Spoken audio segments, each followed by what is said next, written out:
Selam vatandaşlar. Bana kağıt akıllı smoklor can edip yanlış yolladım. Ondan 5 yıldan beri yalan söylep pokuyup yalan söylep geliyorsunuz. Poku iş becereniz yok. Şuna mendeş sözler aydınlar var. Onlara elbette vaatına da cevabını verdim. Yine de bir yedek solar yarı nesihat, maslahat veren akıllılarımız köpürleyen olsa solara da önünden duydurayım yani hemen cevabım dedi. Ben yorumu seçip bilecek, ornumu görüp bilecek akıllı. Hudaya şükür sizin aklınıza, nesihatınıza niye ihtiyacım yok. Aklınız var orta özünüze koyun. Tamam, ediyen işimizi görüp bilmeyen olsanız körsünüz diyesin yani. Körsünüz siz.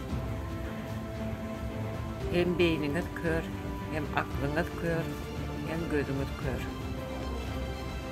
O da elbette yalaklarınızdan hem de cahilliğinizden kaynaklanıyor. Yoksa görüp bilerdiniz, herkesin görürlerdi. Tamam, ediyen işlemden de vatan için ettiler, halkımız için ettiler, gelecek neslimiz için ettiler. Ben yanlış yolda değerlerime katı eminim. Ve şu yolda olanım için, şu tayda orun tutanım için ben katı, bağıtlı, şanslı hasap ettiğini özümü hiç pişman edemem. Bu yolu seçenim için gayta beğeniyen, şu yolumda da ölüyensem devam edecektir.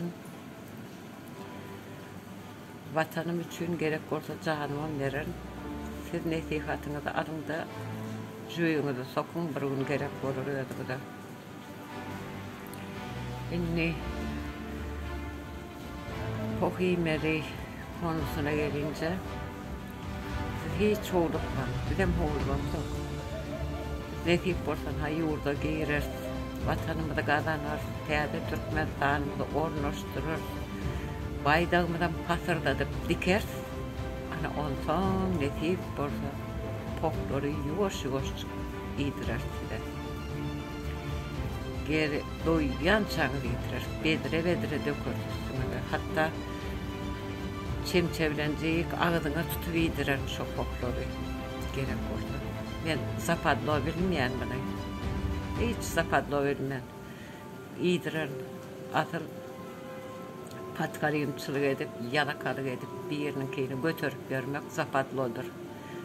Öğrettiğin işinizden utanın. Poğluk mantezi Türkmenistan'dan kurulayansa da pokları bol bol idirer size söz veriyen.